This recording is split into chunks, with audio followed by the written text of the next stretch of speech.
100-year anniversary of the Ascension of Abdul Baha, the Center of Baha'u'llah's Covenant, Part 2.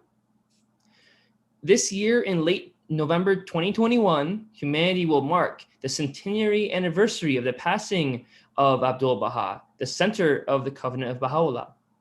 It was 100 years ago, on November 28, 1921, that in his home in Haifa, the Master left this mortal world, and that his blessed remains were laid to rest on the slopes of Mount Carmel, within the shrine of the beloved Bab.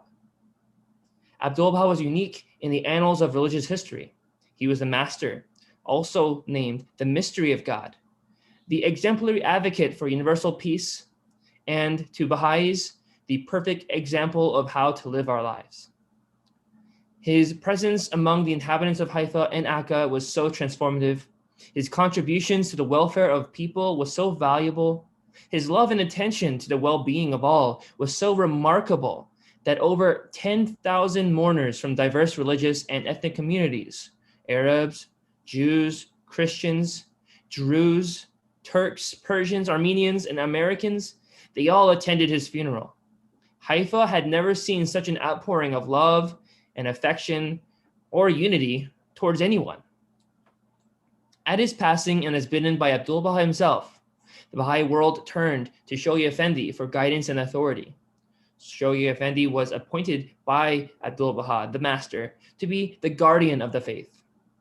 In commemoration of the 100-year anniversary of Abdul-Baha's passing, we are honored to offer two presentations, this being the second part, that will describe the details of his funeral, the memorial speeches of dignitaries in attendance, as well as the account of the return of Shoghi Effendi to Haifa and his guardianship.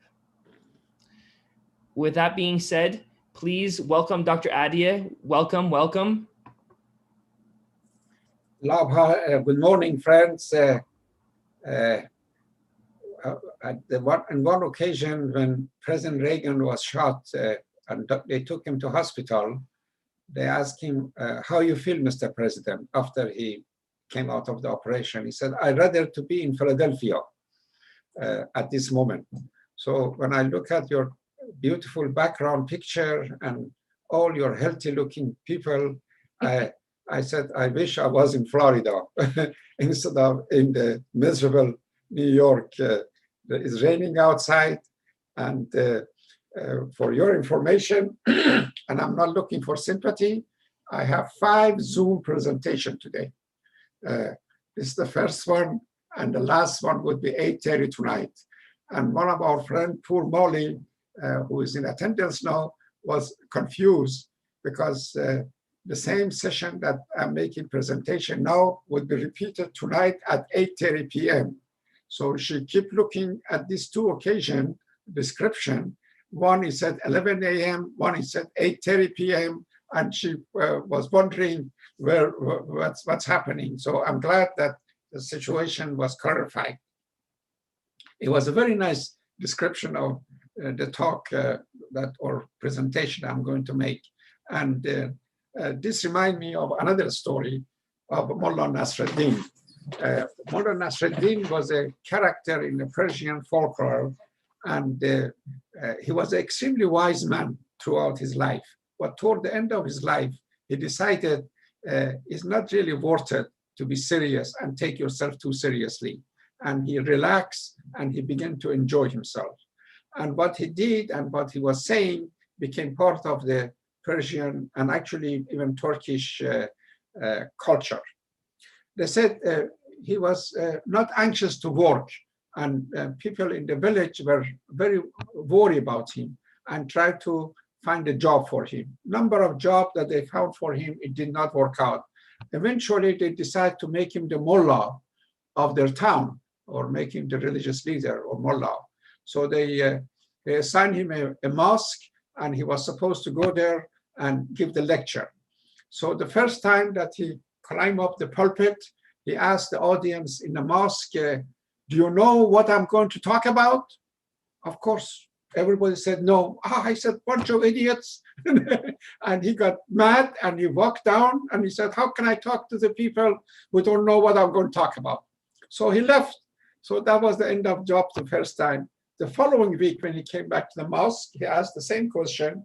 Do you know what I'm going to talk about? Of course, this time everyone said yes. Again, he came down and said, if you know already what I'm going to talk about, why should I waste my time? And he left the mosque again. It's okay. The third weekend came about, and he top of the pulpit again, same question. This time, the people decided to be smart. Half the people on the right side said, yes, we do know. The people on the left side, they said, no, we don't. So he looked at them, he said, okay, I have a suggestion. Those who know what I'm going to talk about, please tell the people on the left side what is the subject. So I just want to let you know that if you know the subject I'm going to talk about, you don't have to stay in the Zoom. Perhaps it's some repetitious for some of you. In last week's presentation, we talked extensively about the days and the months that led to the Ascension of Abdul Baha. And I emphasized in that, at that occasion that Abdu'l-Baha fully realized that the end is at sight. Some of the dream he had, some of the conversation he had was all indicating that he knows that his passing is soon, and he, at the same time, he wanted to prepare his family and the people around him to his loss would not be so damaging and so tragic. For example, he even had a servant. I mentioned that. I love this story. He had a servant by the name Khosrow. Khosrow was 6 years old when they brought him from India, some Baha'is, and he was an orphan. And Abdu'l-Baha accepted him as his additional son and take care of him. And he was also assisting in the work around the house as a servant and also. Khosrow grew up and loyally served Abdu'l-Baha and his family. Few days before Abdu'l-Baha's ascension, he told his daughter that I want you today make the arrangement for Khosrow. I do it myself, even though he had the high fever and he was sick. So they were wondering why he's insisting that has to be done. Then I think he told someone, or he shared with someone, and he realized himself that Khosrow would be extremely upset and sad and despondent after his passing. So he wanted to at least have a wife and has a family or somebody around to comfort him. And he attended the wedding of Khosrow, and he even made a short presentation and told Khosrow that you've been a loyal friend and loyal servant, and I want you to stay for the rest of your life with my family. Or another dream, I'm repeating myself because I love these stories, that Abdu'l-Baha dreamed that he is in a mosque and he is acting as an imam. Imam is the person who will stay in front.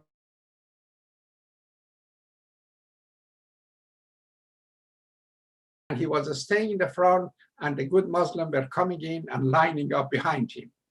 At some point, when the mosque was full of people, suddenly he decided to leave the mosque and to go outside the mosque. And at that point, he asked himself, somebody asked him, or he talked to himself, what's going on? He said, the people in the mosque are ready and they can do their own thing and they can start the prayer. So, and then he explained and he mentioned that the Baha'i community and the family or friends are prepared for his ascension. But still, his passing was a tremendous shock to all those who were around him. Unfortunately, we have some Western and some Eastern Baha'is who were present on that occasion, and they have written their memory of the occasion.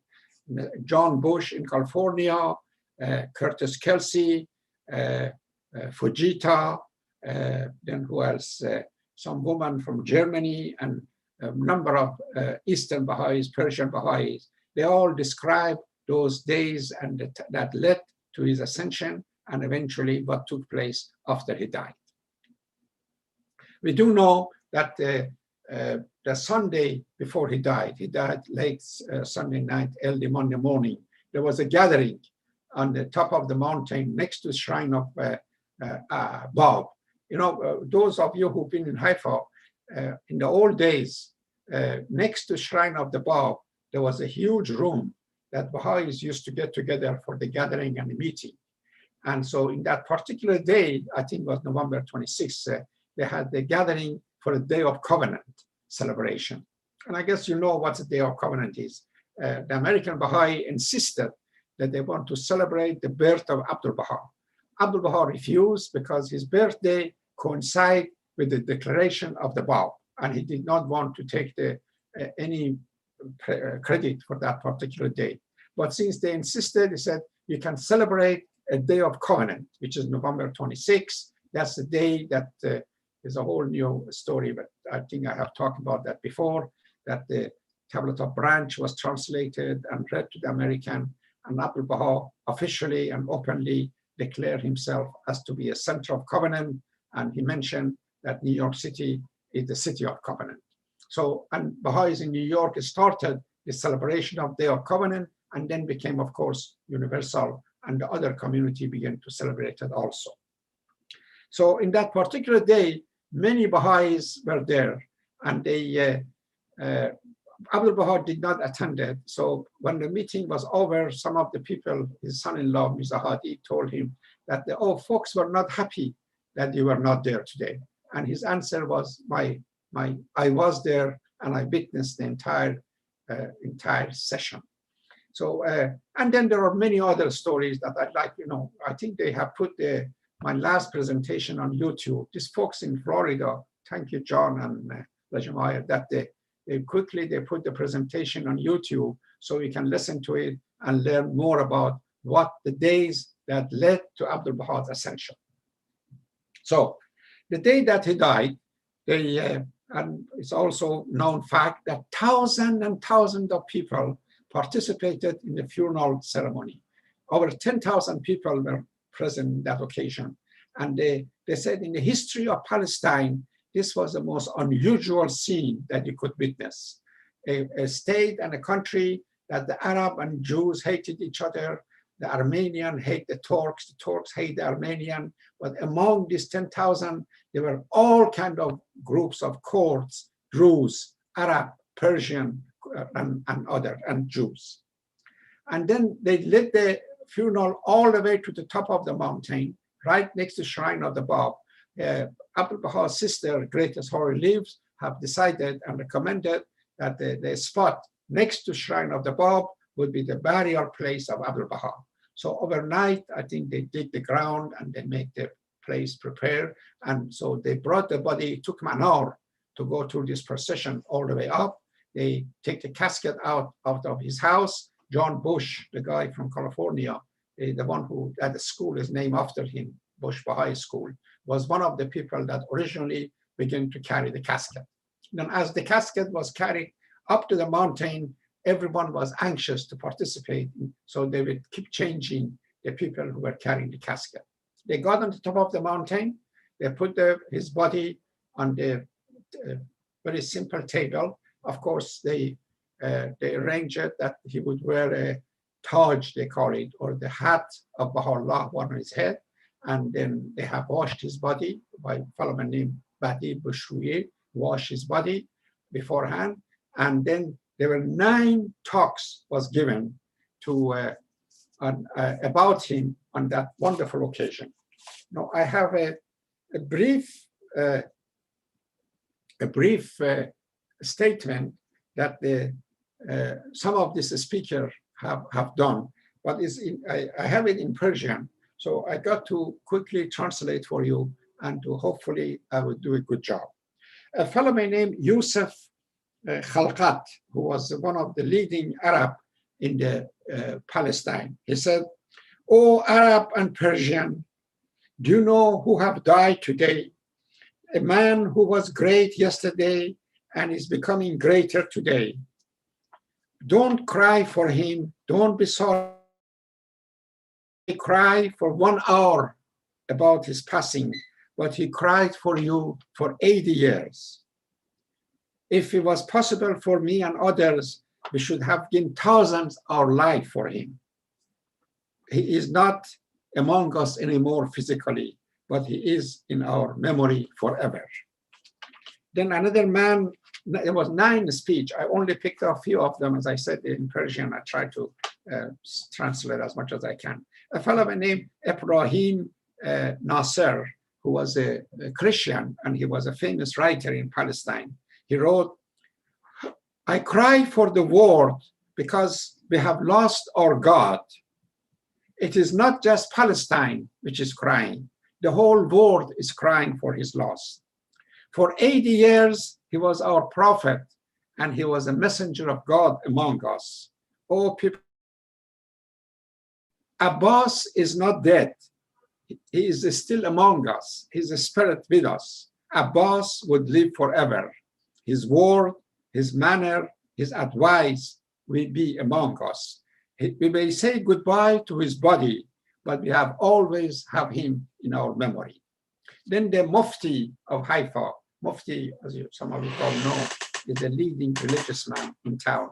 Oh, by the way, as they were proceeding, carrying the body up the mountain, there were lots of prayer was said.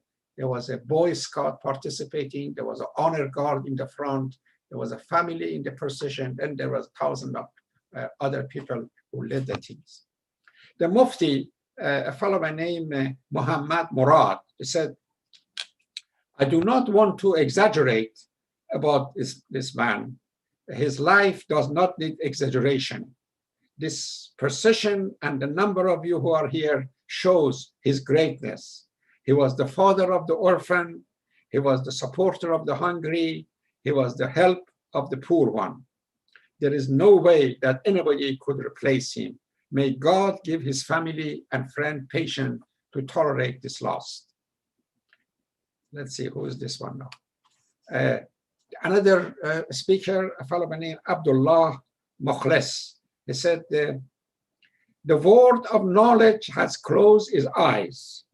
The moon of universe had disappeared." I know you have to realize this is very poetic way of the Arabs and Persian talk about of things, and it's absolutely beautiful, and it's not that easy to translate. Disappear. The mountain of love has been destroyed. Abdu'l-Baha has gone.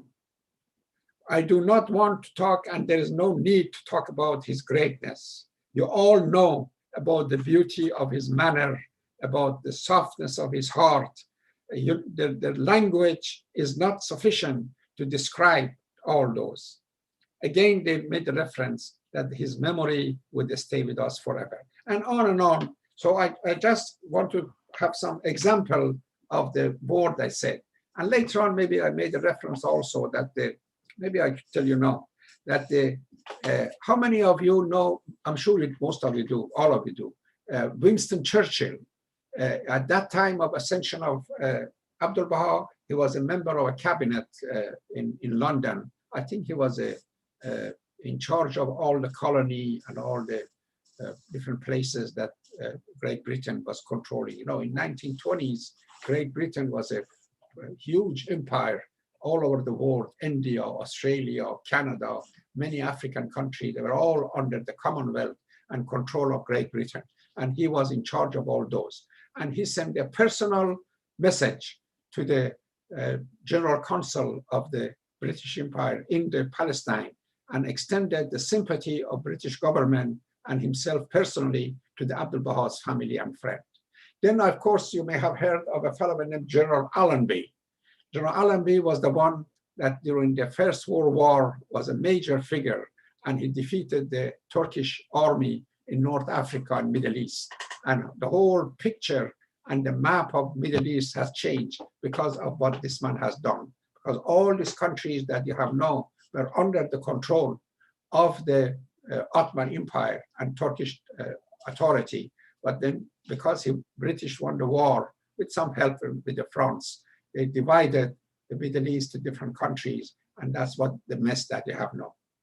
Then, of course, there was a Herbert, a High Commissioner of Great Britain who was residing in Jerusalem at that time. I think her name was Herbert Samwell.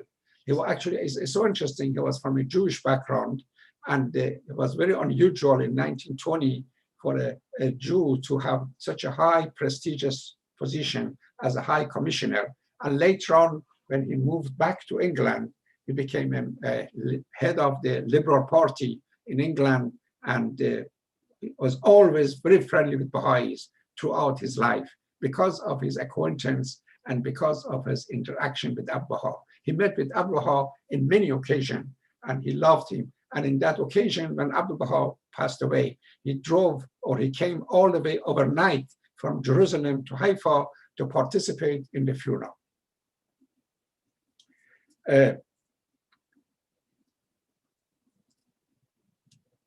Many things happened after the passing of Abdu'l-Baha, but I think I can talk forever about Abdu'l-Baha if I want to.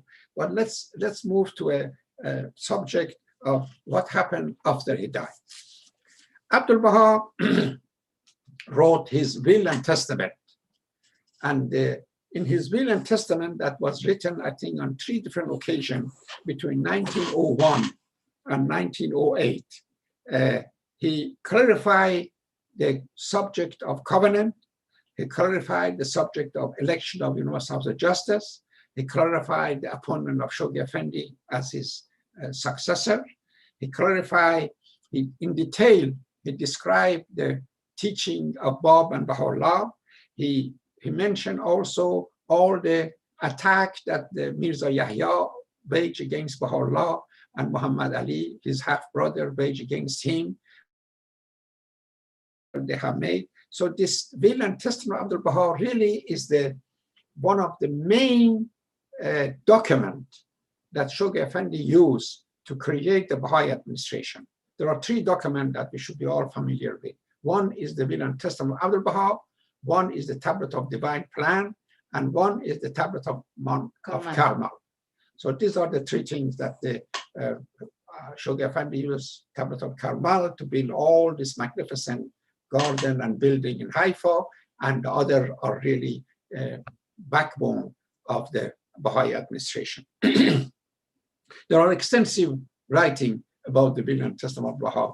Peter Smith, David Hoffman, Mujan Momen, and others have written on this subject, and you can go to and learn more about the will and testament of Baha.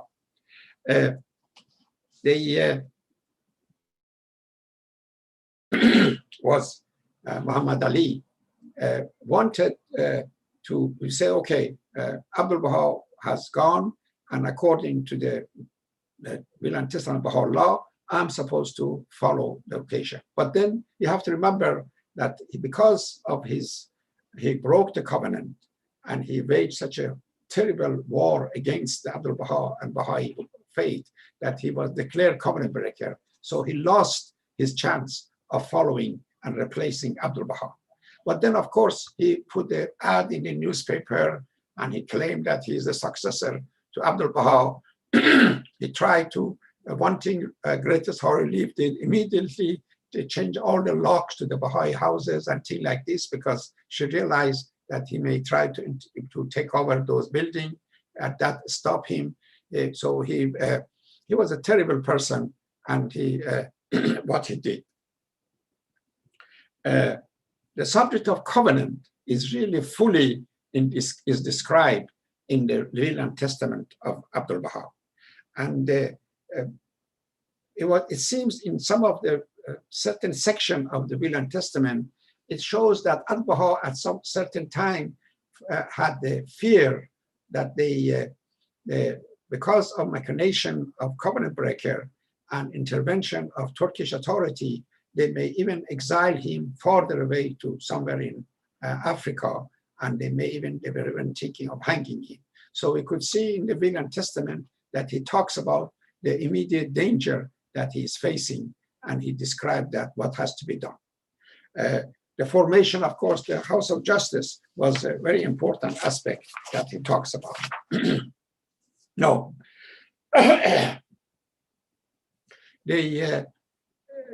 The main point, there are almost everyone loved the will and testament and agree with it and went along with it, except 1, 2 crazy people. One was a fellow named Ahmad Sohrab, Ahmad Sohrab was, a translator for Abdu'l-Baha. He was a writer. He was in America for many years, and he somehow, his ego would not allow him to accept and admit the Baha'i administration. He said that the 9 housewives and the merchant and these are elected as a spiritual assembly, and they are telling me, who was with Abdu'l-Baha all my life, I have written all this book, they cannot tell me what to do and what not to do. This kind of attitude that was very unbecoming under the new mood of the Baha'i faith was not acceptable. So he eventually became covenant breaker, and he formed an organization called Caravan and New History that was really for a while causing lots of headache for Shoghi Effendi and New York Baha'i community and in America.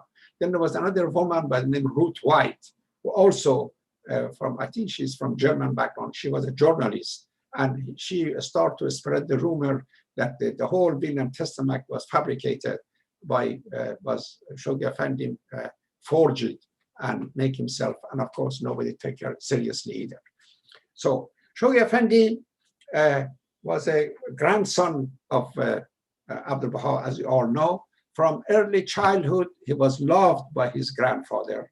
We have lots of stories about the relation between this Abdul-Baha and this young boy. He spent lots of time with his grandfather, and he often would ask Abdul-Baha for a prayer, for something letter, and Abdul-Baha kept telling him, the days of prayers and tablet and writing is in future, go and play. Or if you really want to, go and memorize some prayers and chant it loud for me so I can hear it. This boy took his advice very seriously.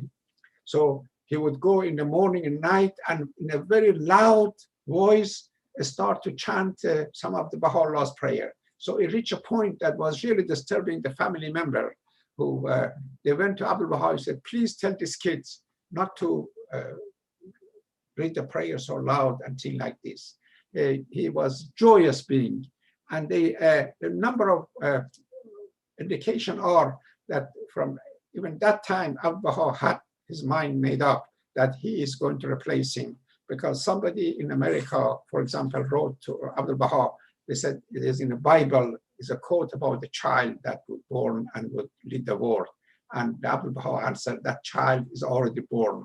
And it seems that the indication are that was referring to Shoghi Effendi. And also somebody from Persia wrote to Abdul-Baha, and Abdul-Baha's answer also indicate that the Shoghi Effendi, his grandson, is there and would replace him eventually.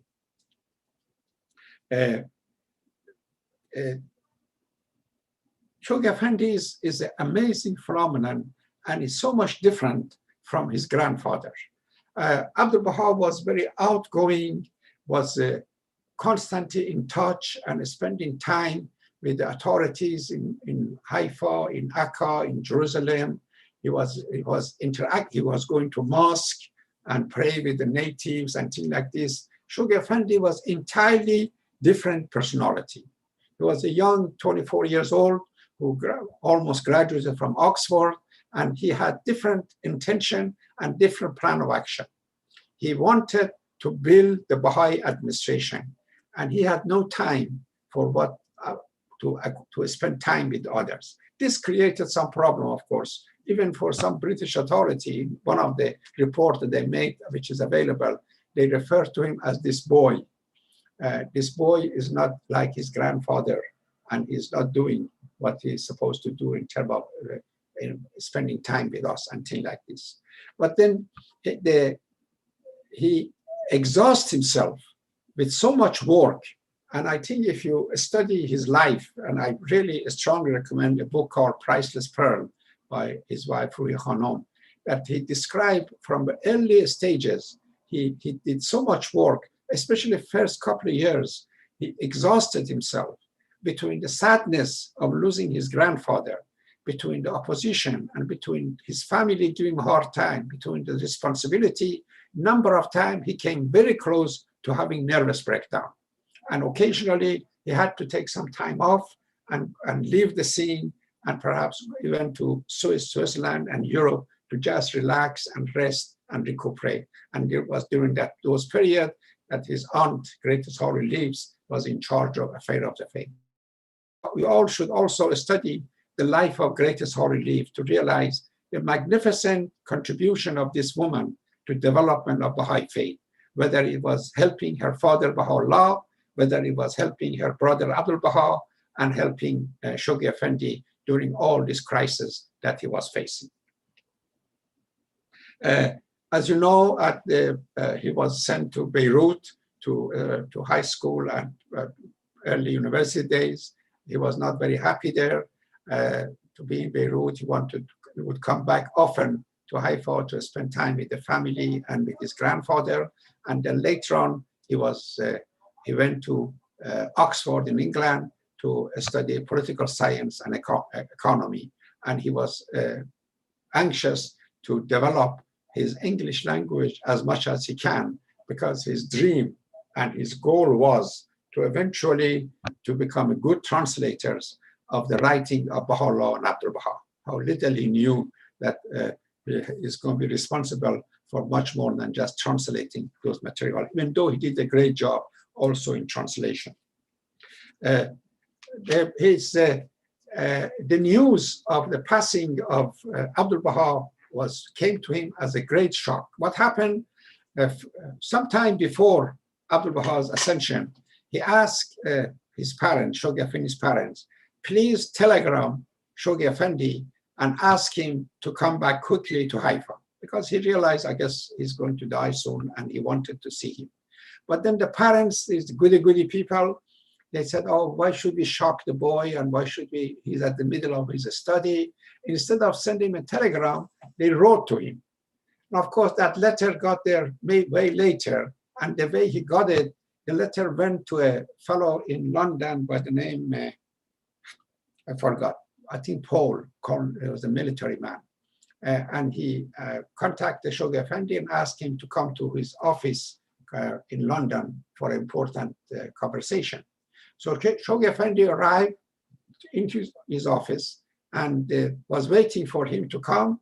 And then on the table, he saw a telegram or something that shows that Abdu'l-Baha has ascended. It was such a shock that he fainted on the spot, and they have to revive him.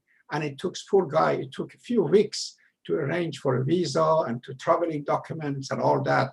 And eventually he got to I think he got by the ship, he went to Egypt, and then from Egypt took a train, and with the train he went to Haifa. It was sometime in late December, a few weeks after Abdu'l-Baha's passing. And after his arrival was a time that they opened the will and testament and they read it and they find out about that. As I said, he was only 24 years old. I think we all know about his marriage to this wonderful, gorgeous girl, May Maxwell, daughter of a very distinguished Canadian Baha'i family. And she became his assistant, his wife, his secretary, his protector for all these years. And you all know in 1957, he had a heart attack and he had the Asiatic flu and he died in London. Even after he was facing so much difficulty throughout his life, especially earlier stages by the common breaker. At some point, this Muhammad Ali, half-brother of Abdu'l-Baha, with another 20 of his friends and followers, they went and they took over Bahji mansions. And this was a big struggle that started to evacuate them, and eventually he succeeded. He was a hard-working man. They said he only slept maybe 3-4 hours a day. He ate a very simple food, and he was spending least amount of possible money because it was a fake money. Amelia Collins, a wonderful, very rich American woman who contributed substantial amount of money just for his personal expenses. She said, Shoghi, this is I want for you to buy clothes, to when you travel, to stay in some place nice, to have this and that, and get some gift for your wife. I'm just making up these things, but most likely that's what Amelia said. She was like a mother to him. But then they said, Ruya Khanum said that he would spend small amount of that money, stay in the same second or third rate hotel, travel on the second or third class trains, eat the simple food in order to save the money. And whatever money was left from Amelia Collins' contribution, he would buy material to develop the archive and to beautify the gardens and this and that. One of the advice and a part of the will and testament of Abdul Baha was formation of Universal House of Justice. And this was supposed to, many people expected, okay, no, Abdul Baha is dead, and it's time to form the House of Justice. But then Shoghi Effendi realized, and with the consultation with some leading Baha'is who he invited to come to Haifa, that the Baha'i community worldwide is not ready to form the House of Justice. They had no foundation. There were some group of Baha'is in America, some in Persia, a few in India, a couple of hundred in London and England and France and Germany. So we need to develop the pillars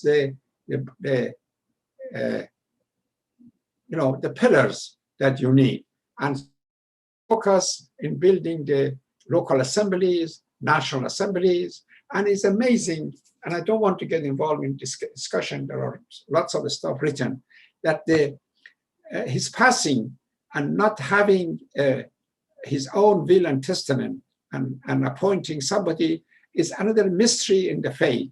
But then there are explanations that House of Justice has given, and I suggest you read and review those material to fully understand what took place then. My own internal concept is that really, how can I say that?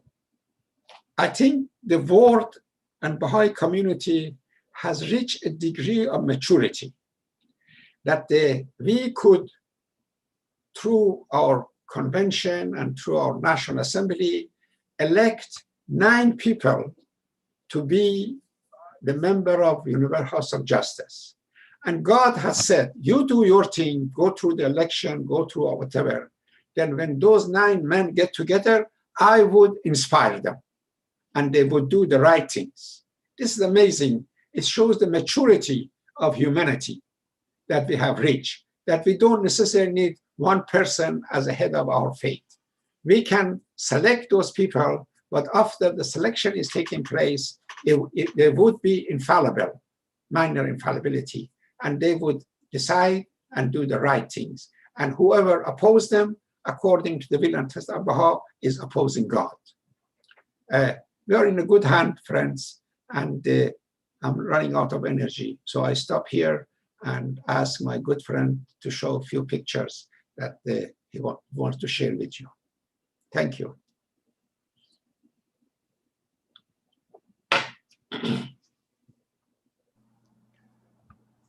So we've got the PowerPoint coming up. That's beautiful. This is the. I have a feeling that some of this picture was taken by Curtis Kelsey. Curtis Kelsey was a wonderful American electrician and engineer who I think you should, if you're interested, a good friend of mine, some of you may know him personally, Nat Rothstein, who was his son-in-law. He has written a book about him called, what's the name? Something, He Live and He Serve. And this beautiful book about him. And he was invited by Abdu'l-Baha to go to Haifa, and he is the one who arranged all the electricity in the Mount Carmel and all that. So it would be lots of light. The question of light was very important for Abdul-Baha and Shoghi Effendi, because when Bob was spending time in prison of Maku and Chehrir, one of his big complaints, and he has mentioned this few times, was the darkness of the night and lack of light. So they wanted to his shrine to be fully lit and beautifully. So that's why I think even these days at nighttime, if you're in Haifa, that's the only time for a while, I think, they put all the lights on the shrine, they put it on. So Curtis Kelsey began, I'm sure they improve it later on, that process. And I have an impression he was a good photographer. and he may be taking some of this picture. He even took a couple of pictures of while Abdu'l-Baha died in bed, but Shoghi Effendi asked him to destroy those pictures. They don't want to anybody see those pictures. So this is the precision that they carry in the casket in the street of Haifa. Next. This is Shoghi Effendi with his aunt, Greatest Holy Lave. This is, I guess, shortly before or after he came back to Haifa as a guardian of faith. I don't think so. This title of guardian, referred guardian, was not necessarily mentioned in the will and testament of Baha. I'm not sure. I think there were some leading Baha'i on some occasion that referred to him as a guardian, and then he became the sort of they referred to him as guardian after that. Next. Oh, this is the Herbert Samwell, the British High Commissioner, which I mentioned. He's from a Jewish background, and he was present in the procession, for a funeral procession, and then later on he went to London and he became a much bigger shot. And he was a minister in the cabinet. He was the head of Liberal Party and all that until he died in 1940s or something. Next. This is I think the picture of the area that Shoghi Effendi was spending time when he goes to Switzerland. I've been in some of these places in Switzerland. It's a nice, cute, small restaurant. It's a nice place, hotel close by. And I think these are the area, I don't know what's it called, but I forgot. This is the area that he was spending time when he was alone in the mountain. That's a very good looking guy.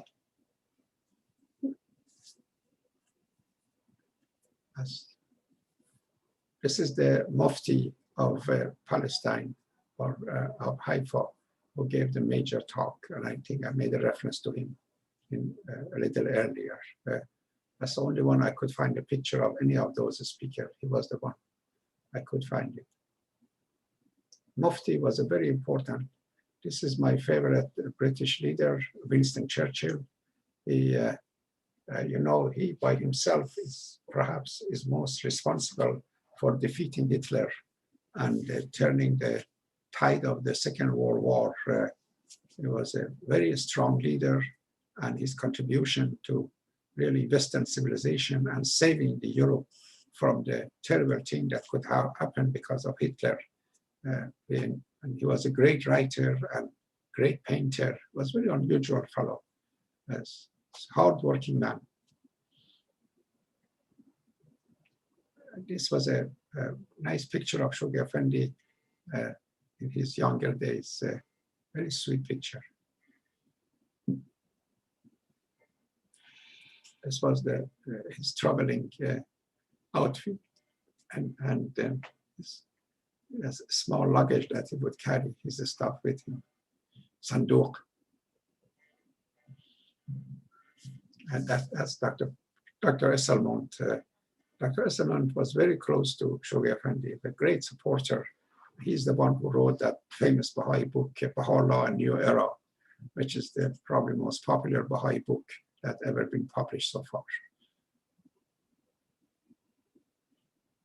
It's a picture of General Allaby, the head of the British Expeditionary Forces, and the one who defeated, those of you who have seen the movie called Lawrence of Arabia, they portray him in that movie also as deciding factor how the map of Middle East is going to look like after the war. And that's John, who was a friend of General Allaby. And we have his picture there too. Okay, now we can go to some question answer period if you like. We'd love to answer. Yes. So there is a question from one of the friends that joined. I'll have to look up the question for you. It's about translating certain items from Turkish. From Philip Turner. He says, I understand that Abdu'l-Baha revealed prayers in Ottoman Turkish. Have these prayers been translated to modern Turkish and other Turkic languages? That I'm not sure. I do know they are translated into Turkish languages. There is even a prayer book in Turkish languages with his prayers. Yeah, but he's asking that the Modern Turkish. modern Turkish, because after modern Turks are reading them, so it must be a modern Turkish.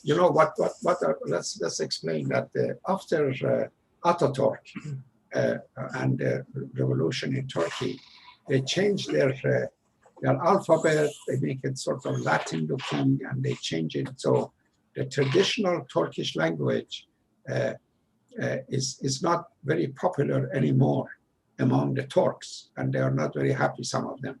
So I think the question that the whoever is asking is that the Turkish language that the Abdu'l-Baha's tablet was revealed is a traditional and older one. Has that been translated? I do not know the answer, but you can ask the research department in Haifa, or perhaps you can Google it and see if you can get the answer. Those are some great suggestions. Hopefully that has assisted in moving to the next question.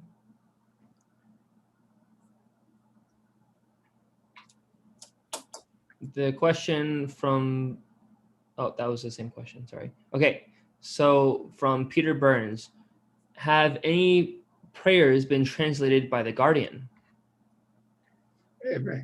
The Guardian has translated most his Guardian work, perhaps with the exception of the book God Passes By, is a translation and editing of other work. There has been number of tablets, including even Bilan Testament of Abdul-Baha that he translated, and he has translated that.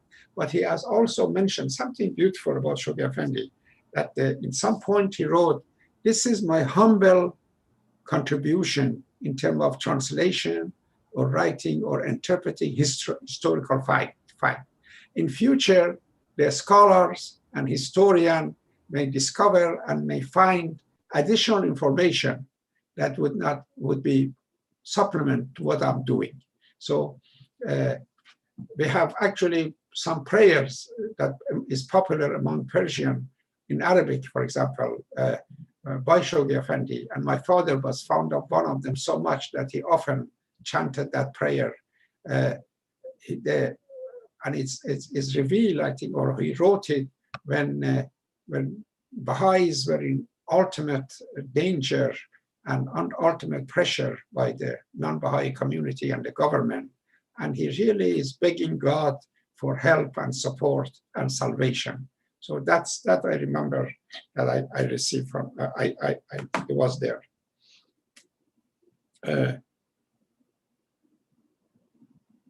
Then what else? One thing I also like to say about the Dawnbreaker that is so famous, there was no such a thing that Nabil wrote a history book. There is no, in Persian language, you don't have a Nabil history. What happened, there was a collection of notes and information and biography and diary of different people that Nabil collected together. He shared the information with Baha'u'llah, and then he put this thing together as a collection of notes, really. And Shoghi Effendi spent a great deal of time to work on those notes and come up with the book called Dawnbreaker. It's an amazing book, and I'm sure all of you have it and read part of it. So then after that, that book was translated into Persian language. So we have Nabil history, but it's really a translation of the Dawnbreaker that Shoghi Effendi has put together. But then, of course, his greatest literary work is the God Passes By, which is a magnificent historical work. And I strongly recommend all of you to read that. Next. Thank you so much for that question, and most importantly for that answer. So there is a question from the Clearwater community. Did people become Baha'is in Palestine during Abdul-Baha's time in Haifa? From the time of from the time of Baha'u'llah, the teaching of the faith in Haifa was discouraged, and in Israel was discouraged for a variety of reasons. And this has been the policy during Abdu'l-Baha's time and Shoghi Effendi's time, even nowadays. You know, you cannot become Baha'i, or you cannot teach someone. If somebody asks you a question, you can share them a pamphlet, you can tell them to search it in the internet.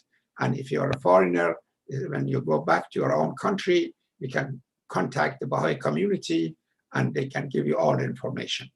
This reminds me of a cute story.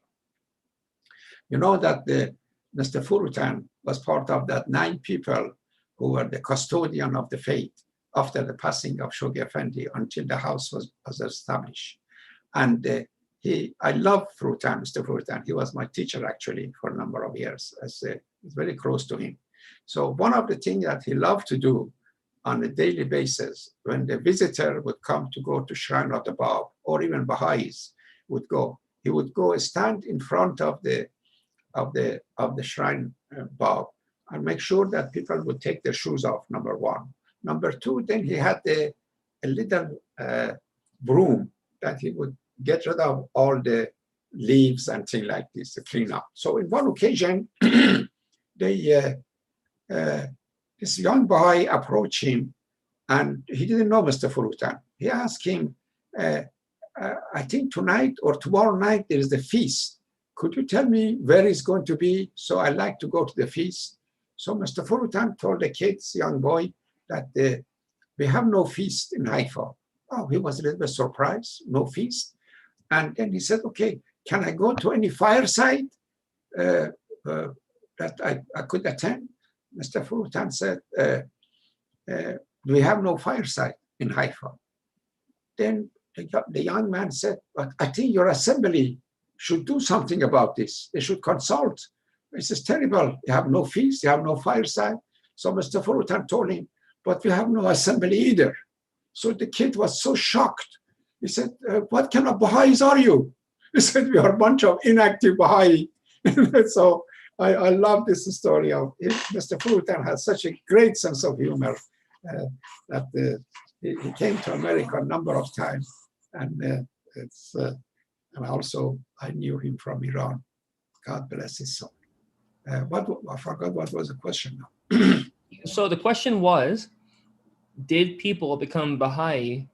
Did they declare their belief in Baha'u'llah in Palestine during Abdul-Baha's time in Haifa?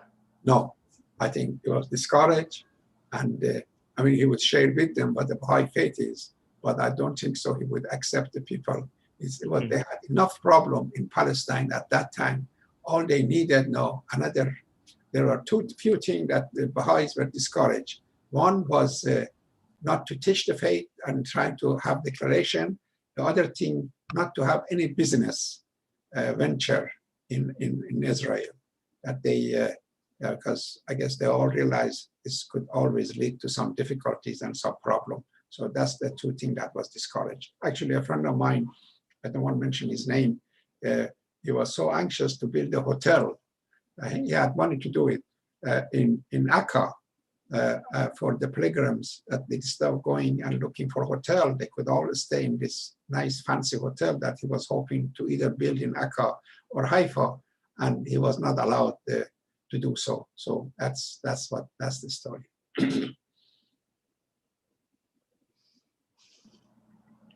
Thank you for sharing this with us. Thank you for sharing. Can you please elaborate?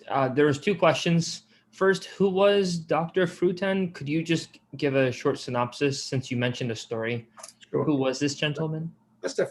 Furutan was a distinguished Persian scholar that for many years educated in Russia, speaking fluent Russian and Turkish and Persian and Arabic and English. He was, for many years, he was a secretary of National Spiritual Assembly of Iran, and doing a magnificent job, maybe for 25 years or so, or maybe longer. That was a time that I was a young boy, and he was my teacher. You know, the National Assembly of Iran has established this school in Tehran called the House of Manor. And the idea was that the Baha'i kids who lost their parents as a martyr, or they were orphans, or they were going for international pioneering, this school would take care of them. Somehow my father knew Mr. Frutan personally, so he used his connection and get me in that school, trying to figure out a way so I can learn some manner and become less troublesome.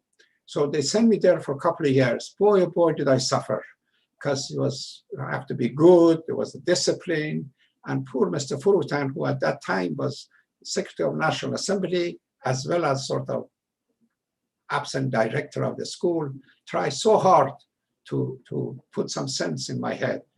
Partially it works. So for the rest of his life, whenever somebody would see him in Haifa and mention they are from New York area, the first thing that he would ask him, do you know Hussein Ahdiye? And if they say yes, he said, oh my God, if you only knew what he did to me. And then he would give the full history of all the trouble I was making for him. So he became appointed as a hand of a cause by Shoghi Effendi. He was the first group of the hand of a cause. And later on, he was one of the 9 people who became the custodian of the faith before the formation of House of Justice. So this is Mr. Frutan, and is one of the greatest figures in our history. That is a very beautiful story, especially one that you won't really read in a book. So for those of you who are curious about Dr. Frutan, he's written several books as well. And you can find those books online, available to purchase even. And some books, sadly, are not really easily available. But the books by Dr. Frutan, he wrote about the raising of children, child psychology, amazing, amazing, amazing concepts. My wife is right now going through one of them about raising children, and it's phenomenal because of the Baha'i teachings and how the Baha'i teachings, of course, relate to the raising of children, but really fleshing out so many parts, and also with scientific reasons and principles as to why, for example, you should raise children in a unified environment where the parents don't argue, and what it does to the child. These very, very important things, which one who's watching may think is common sense, one may not, but it's extremely valuable, the works and the contributions that he's made to society. There is another question from our local community in Clearwater. It is requesting that you provide the story of the knighthood of Abdu'l-Baha after the First World War, when he became known as Sir Abbas Effendi. Could you please explain that beautiful story? I don't know the detail. I'm not prepared for that. I'm sure all I can say that the reason he was awarded the knighthood was because during the First World War, when there was a famine in Palestine, he had certain access to some storage of the food supplies and things like this, and he fed a large number of the Jews and the Christians and Arabs and Turks and all that. So this was as a recognition of his services. And then, unfortunately, another point, of course, the ceremony, I think, is when they have a picture of he arriving. He was not necessarily very anxious to receive that title. And unfortunately, in Persia, they have used this occasion of him being appointed as a sir, as a notion that the Baha'is were the agent of British government. We've been accused historically either of being the agent of Russia, being the agent of British, being the agent of Israelis, and for each one of them, they have these silly excuses. You are a big agent of Israelis because your headquarters is in Haifa.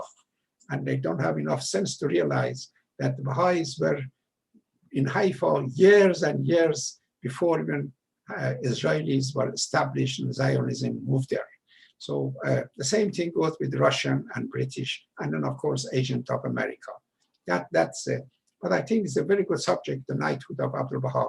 and maybe Wasn't there a community at that time in Jordan which Abdu'l-Baha have commanded to plant a lot of potatoes the years before, during the war, and before that? Was potato. Yes, I think potatoes. Yeah. Okay, there was. Which Tatiana made a reference that there was a what happened actually with Baha'is that they had money. It's always good to have some Baha'is who have money. There aren't that many of us, unfortunately.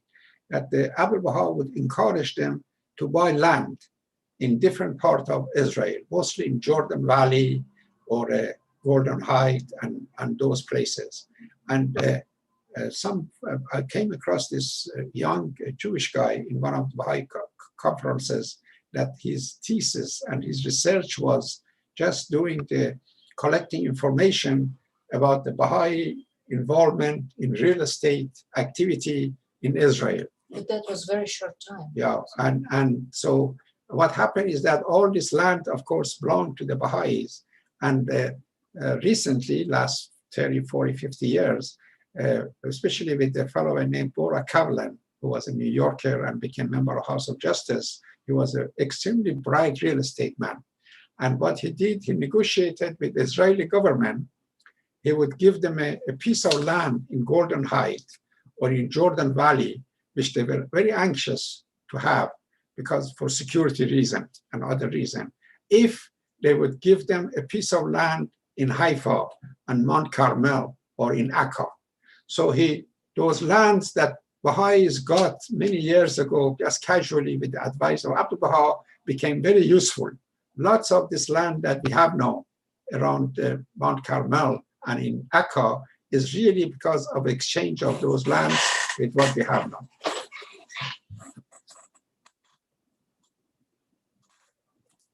I'm finished. So I actually went online and looked a little bit into the story about Abdu'l-Baha's knighthood. Yes, and please. It turns out he asked a few Baha'is from Iran. I believe Yazd is what I see, the people who knew how to farm in very poor environments and provide for the means of fertilizing the soil and making the soil not just fertilized, but also providing water when it's not as available. And long story short, he planned for a famine and asked the Baha'is to save a lot of the food that they got. I think wheat as well, in addition to potatoes. The point is that the fact that he was able to, with the Baha'is, save up so much food and then distribute it during the time of the blockade of the British during World War I, it allowed the people not to starve, and he fed all the people because they would starve otherwise. And it's amazing because of such an amazing, well, I mean, to us Baha'is, we can see it was very, not just very wise, but it was already known this would be happening. That's true. Thank you. So, thank you for that question. Sure. So I'm looking and I don't currently see questions online except for this one. The question is, what is the legacy of the Ascension of Abdul-Baha for the world 100 years later? Actually, this number of thoughts occur to me. First is the movement of Abdu'l-Baha's body from where it is now to the new location is a common practice in the faith, and Shoghi Effendi did that with Morira Khanum, with the great movement to that area in the garden and all that. So we are used to that. And somebody was always asked, would ever be a time that the body of Shoghi Effendi may be moved to Haifa? And then the answer, of course, Baha'is would love to give answer for everything. So as soon as we have a jet or we have a plane that they can fly less than an hour between London and Haifa, then they may do that. I thought I'd tell you, some Baha'is believe in that. The other one is that I was wondering why they picked up this particular spot to build the shrine of Abdul-Baha. And again, somebody told me that it's in line between Shrine of the Bab and Shrine of Baha'u'llah. That if you look at it, it's some sort of, I don't know exactly how, it was described to me very nicely that it may not be a straight line, but it's somehow, it's a system in that how they did that. So I think this year we should have, I'm sure the Baha'i community throughout the world would celebrate these occasions. I'm sure in New York, they have a whole bunch, lots of plan in arranging a tour between the places he was. He has good luck to do whatever he can in Clearwater and other places celebrating the occasion or commemorating the occasion. Abdul-Baha was an amazing figure when you think about it. Nowadays, we have Baha'i administration, we have internet, we have assemblies, we have board member, we have counselor. There are so many means. But remember, only 100 years ago, there was only one man all by himself with maybe a few secretary assistants who was doing all this work to maintain the sanity and cohesiveness of this faith. It was through his tablet and his writing that really maintained the Baha'i faith. They found thousands and thousands, I think they said, I don't know whether Shoghi Effendi or him, they found more than 18,000 tablets by him so far that they have in the research department in Haifa. And the books he wrote and the talks he gave. It was very unusual how a man can do so much in his daily life. They say during his visit to New York in America, sometime in average day, he would meet between 100 to 150 people a day.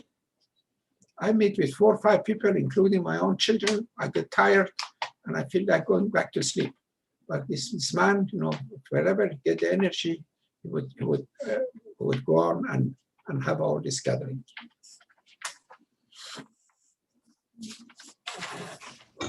Very amazing when you think about it, indeed.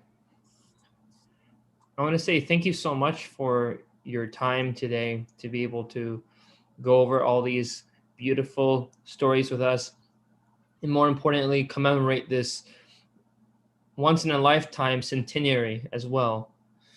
And it's amazing that the Shrine of Abdul-Baha is going to be built soon, and the commemoration will occur, something that was a century practically in the making. So that's true. Is there anything you want to share before we end for today? No, I just tell you I love you all, and it's a wonderful day to start the Sunday. Mm-hmm. And I'm going to have a quick bite for lunch and ready for the next Zoom at 12:30. Yes, and for those of you who are interested, Dr. Adi has written several books, and you can find them on several of his websites. We've posted them here on www.clearwaterbaha'is.org. So feel free to take a look at it today. Thank you, John. Thank you, everyone. Thank you.